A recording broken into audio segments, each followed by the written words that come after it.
এখন আপনাদের সম্মুখে এমন একজন ব্যক্তি উপস্থিত হয়েছেন যার কথা না বললে নাই।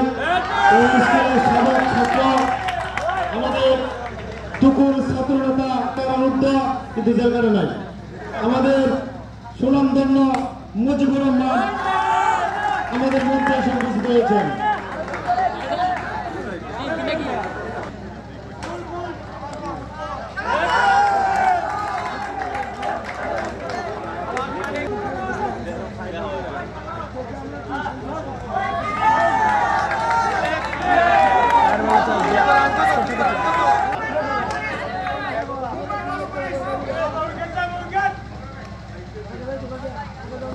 Yeah.